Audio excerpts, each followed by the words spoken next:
Ed here with a Digital Digest, and today I wanted to share my full review, the digitally digested segment for the Panasonic ZS100. This is part of the Lumix line, priced at $700 US. You're looking at what many, I believe, have been waiting for in a travel camera. While I can't say it is a perfect photographic tool, it's definitely the best camera of its kind, and quite frankly, there is nothing else on the market like it right now. So for $700, what are you getting? First and foremost, a 1-inch sensor is inside this camera, which is relatively large for a point-and-shoot camera. The only other places you'll find that is in the FZ1000 from Panasonic and the RX100 and RX10 line from Sony. Nikon is rolling out cameras, Canon also playing catch-up, but Panasonic and Sony have been there for a while.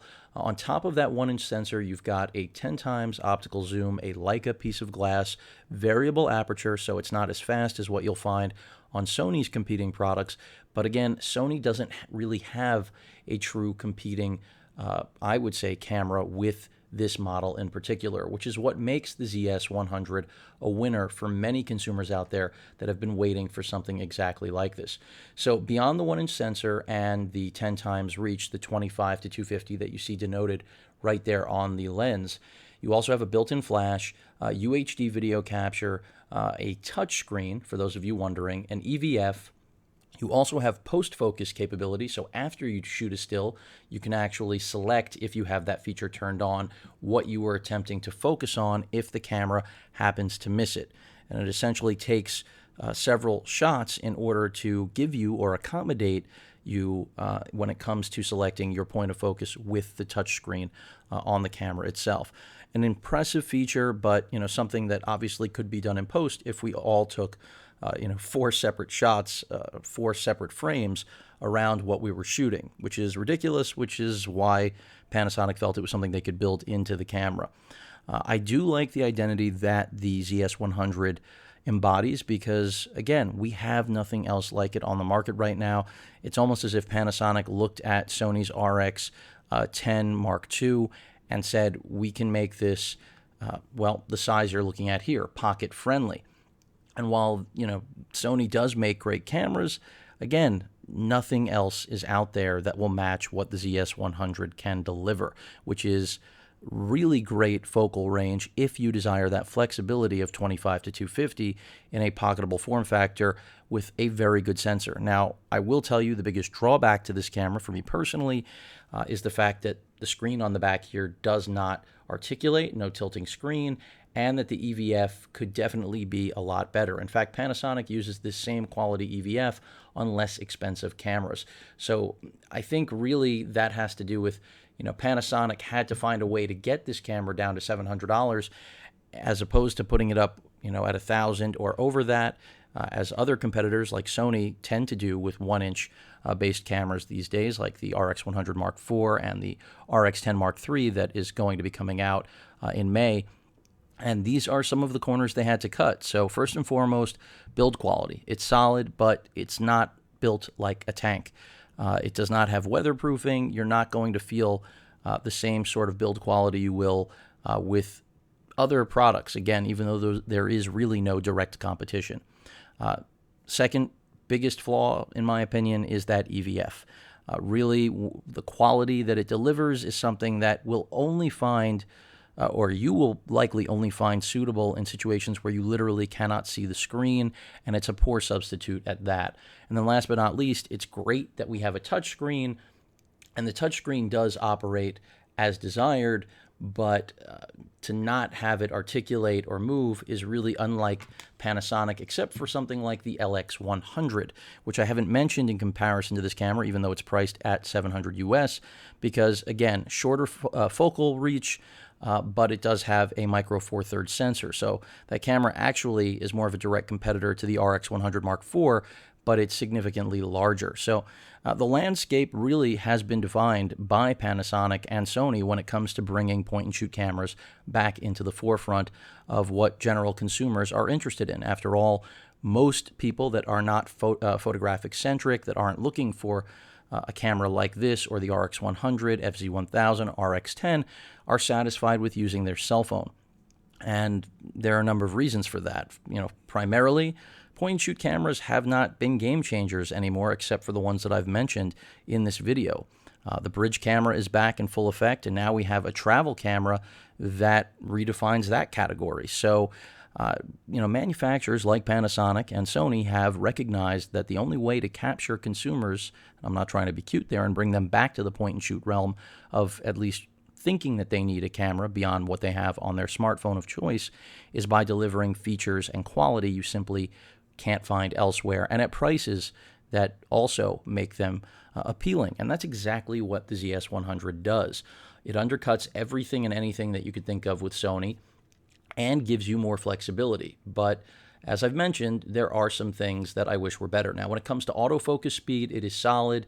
It definitely does a very good job. You're only dealing with contrast detection here, like most point-and-shoot cameras. We don't have the slow motion video that we can capture with Sony counterparts. But again, we've got a 10 times lens that you cannot find on something with a 1-inch sensor, at least as the date, or as of the date of this review. Camera powers on very quickly and really does operate exactly as you'd want throughout the entire range. Doesn't make a tremendous amount of noise on the zoom. When you're capturing video, it's something where it's not going to overpower surrounding audio. If it's completely silent, it will pick up its own motor. The flash I have found to be fine. No real issues with it at all. I mean, personally, if you need to shoot with a flash on this, it's going to do the job. One thing to keep in mind is that because of that variable aperture lens, it's not going to do as well in low light as other cameras like the RX100 line that are more targeted at having faster glass in a point-and-shoot body with a 1-inch sensor.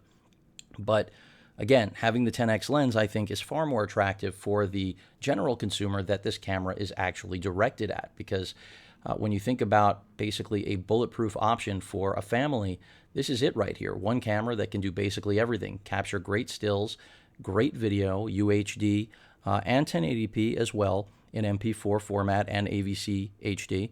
And then if you want to capture 30 frames per second in a 4K mode, where basically it just utilizes its 4K video capture capability in order to grab 30 frames per second at 8 megapixels, you can do that. Now, that would be something traditionally that would require post-processing. Here, it's built into the camera.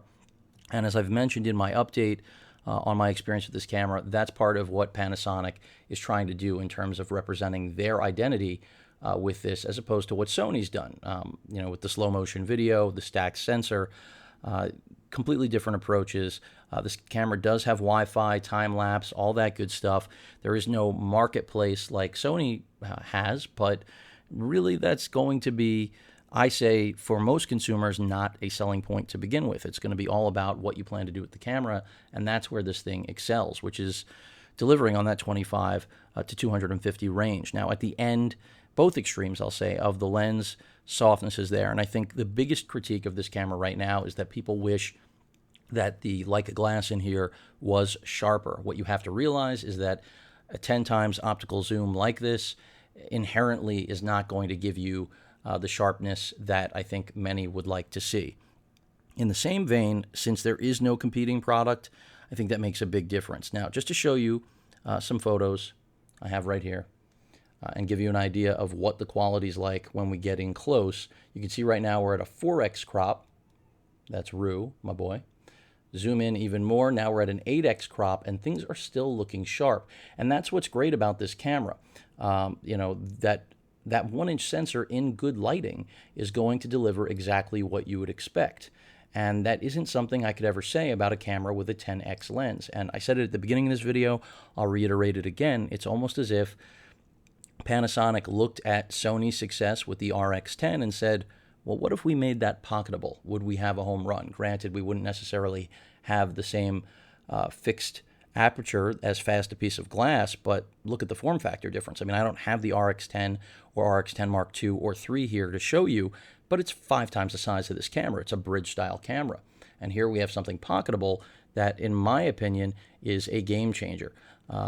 And that is because it redefines what your expectations will actually be from a pocket travel camera.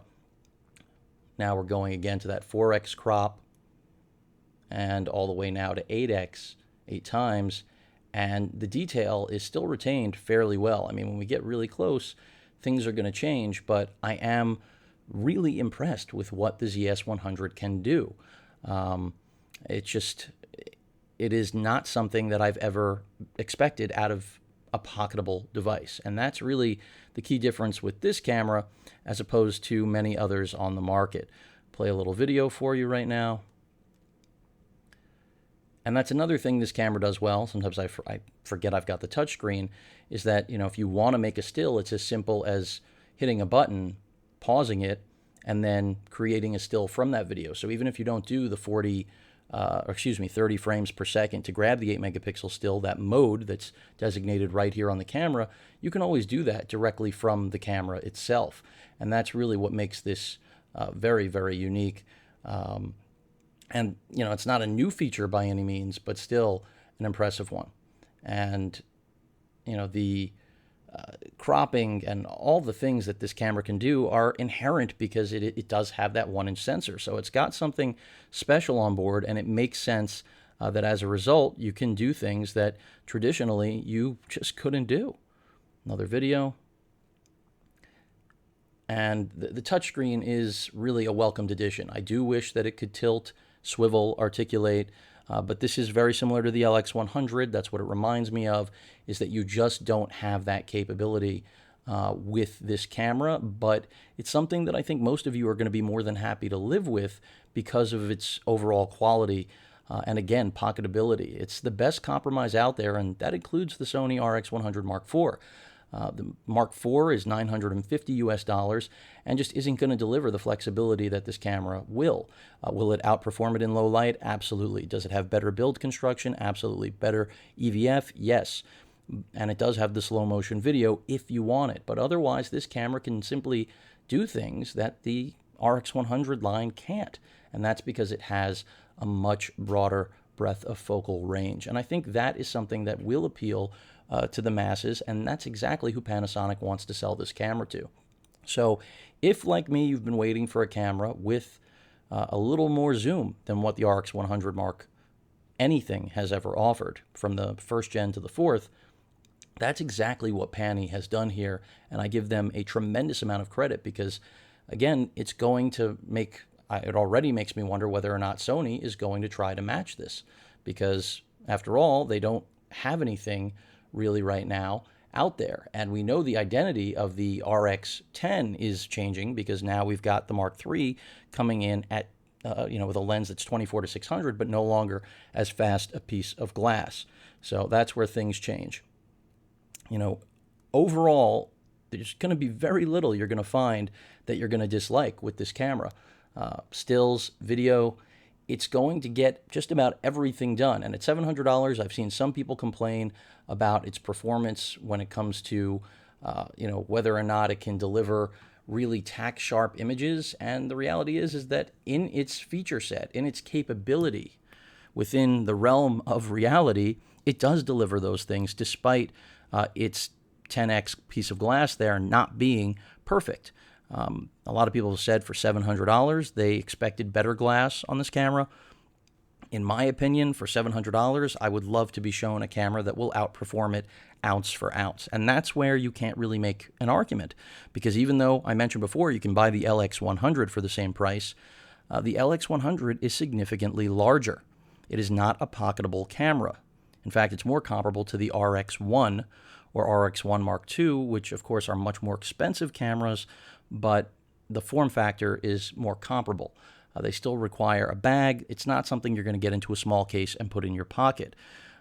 And that's where Panasonic has really hit it out of the park here, is that I think they've created a camera that every family could find really good use out of, something that you couldn't generally say for every other camera that was traditionally targeting that market.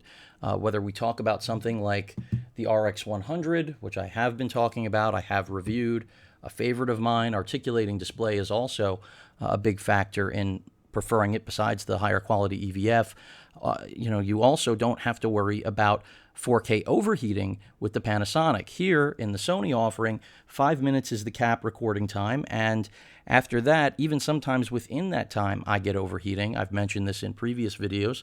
So even though it can capture 4K at 100 megabits per second, you have to respect the fact that it's more because it can than because it should, whereas the Panasonic is absolutely built for most families and users to be a suitable replacement for a video camera, whether you intended to get a replacement for one or not.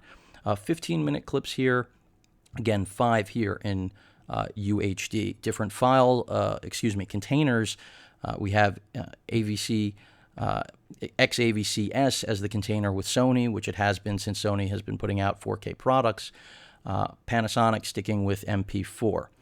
You can shoot in AVC HD, but that will only be 1080p. There is no UHD video capture in that mode. Also, something I want to point out is that when it comes to stabilization, the Panasonic does have 5-axis stabilization, but not in UHD video recording. I have found that it still does a very good job, but of course, if it was possible to have 5-axis like the A7R Mark II in a compact body like this, it would be amazing. But remember that has an impact on the actual form factor of the camera and many other things. So it's not that simple, and especially at that $700 price point, it's not something I expected to see.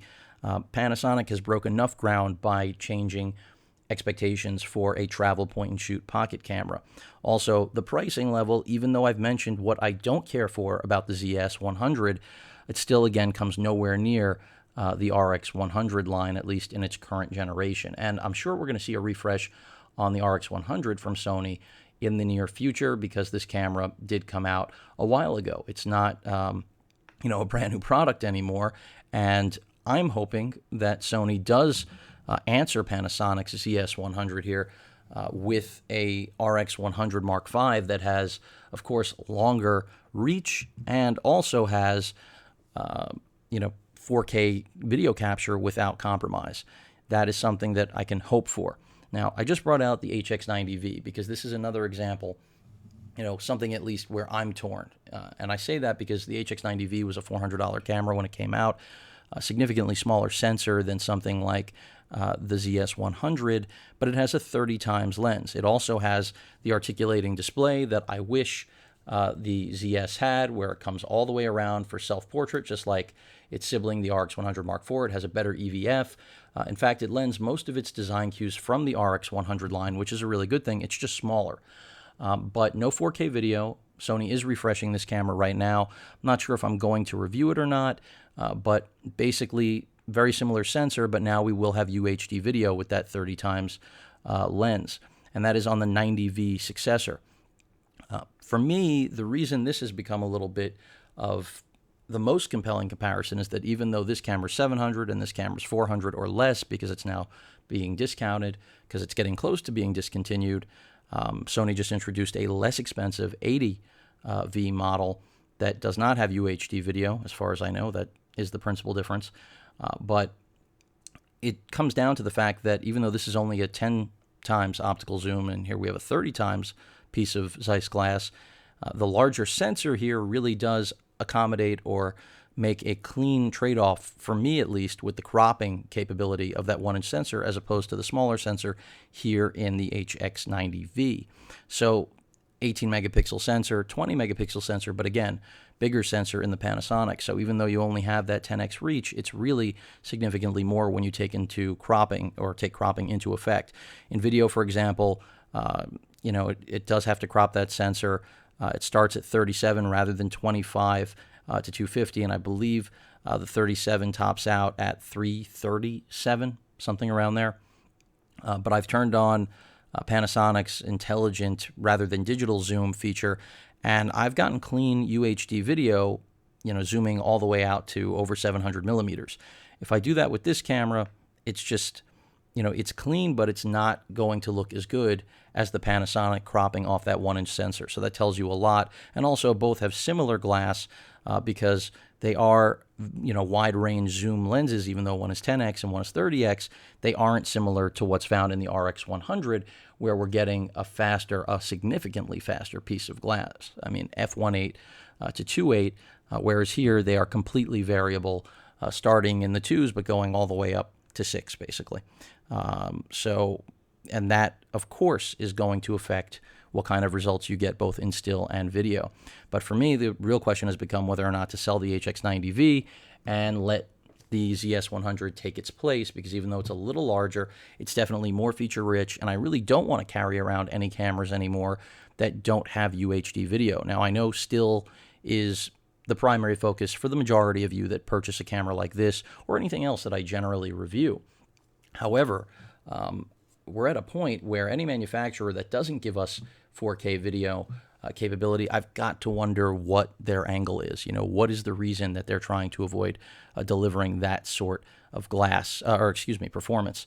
The post-focus and the 4K 30 frame per second shooting, while nice, really, for me, and I think for most of you, won't be the reason that you end up picking up the ZS100.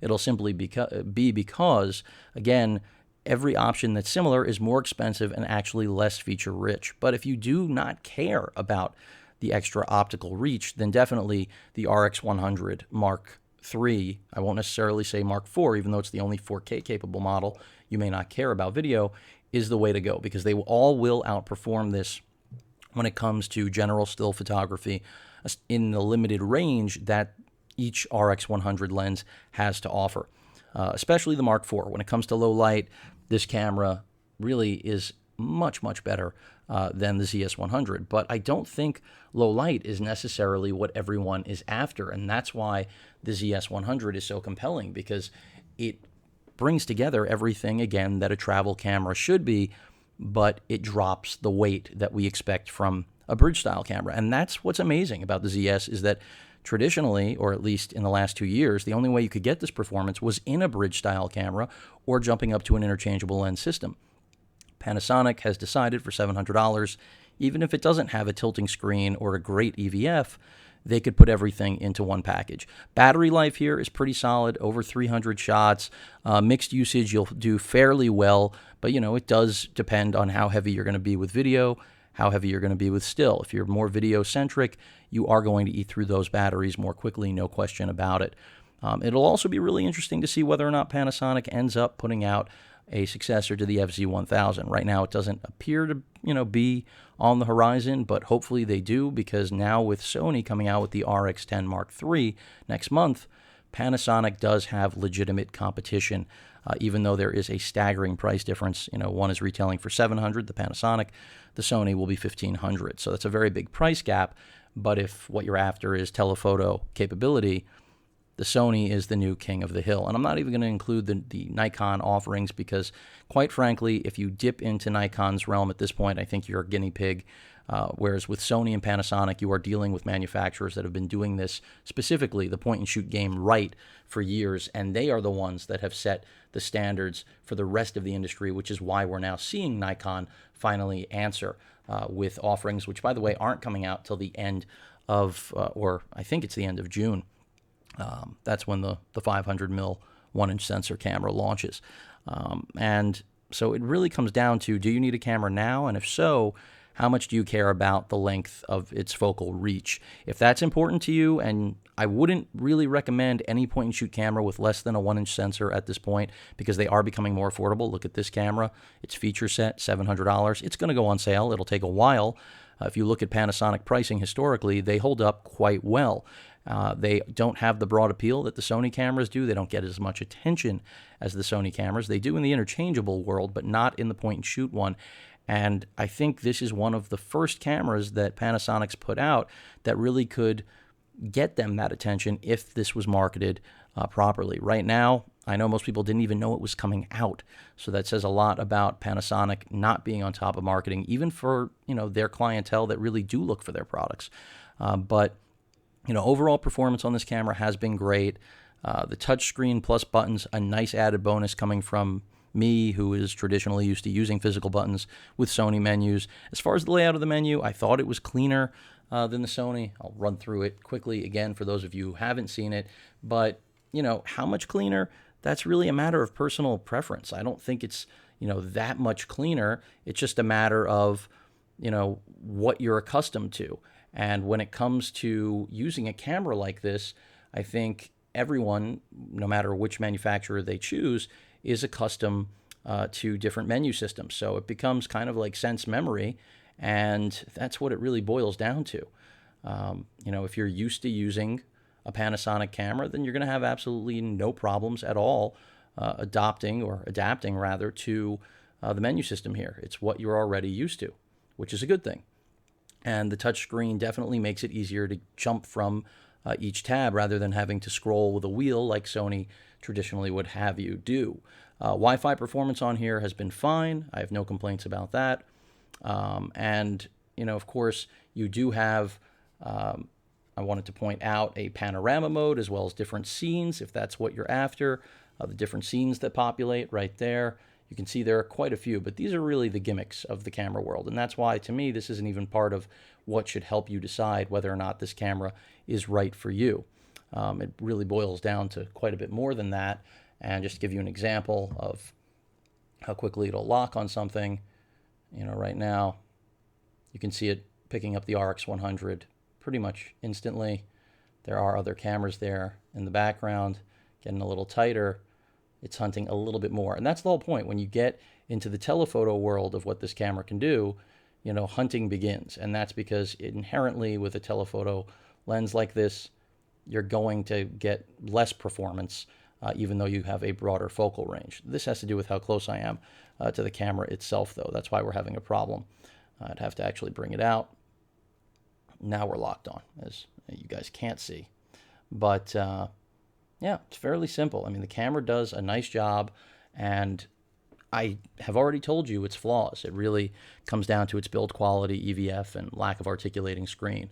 If Panasonic could basically, improve all of those things and make this $1,000, I think they would be able to easily combat or compete with the RX100 line. But again, I think all of us know that $700 is still a lot for a camera, and that's exactly what Panasonic is recognizing. That do they need to make the most feature-rich, well-built product? No, they need to strike the best balance of those things in order to deliver on a product that really everyone can call their own. By the way, the EVF can be triggered by your eye in terms of the camera will detect if your head is going to the EVF as opposed to working with the touchscreen.